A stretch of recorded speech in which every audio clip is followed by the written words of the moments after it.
আজকে সব রান্নাটা কিন্তু আমি রান্না করেছি। তো হ্যালো বন্ধুরা, সকালবেলা ঘুম থেকে উঠে মনে হয়েছে আজকে দিনটা ভালো যাবো, কিন্তু মনে হইতেছে না আকাশের ভাব দেখে আজকে দিনটাও ভালো যাবো, আজকেও বৃষ্টি হইব।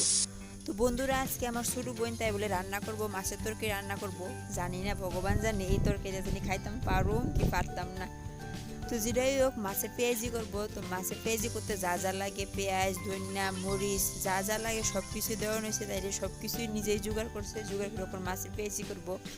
মাছ তো ভাজতেছে লগে যে ঝগড়া আমার লগে, তাই লগে আমি জীবনও ঝগড়া করে আমি জিততাম পারতাম না। তাই সবসময় একদম আগে থাকবো। আমি একদম ড্যাম শিওর ঝগড়ার মধ্যে যে কম্পিটিশন হয়, একদম প্রথম পুরস্কার নিয়ে আইব।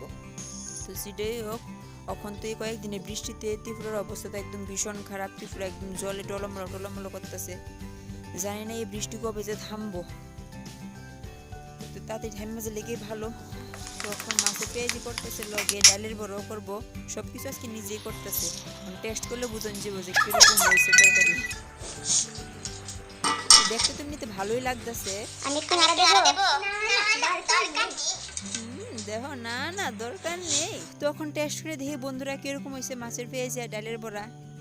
দেখতে তো ভালোই লাগতেছে। তো বন্ধুরা, দেখা হবে আবার নেক্সট ভিডিওতে। ততক্ষণে টাটা।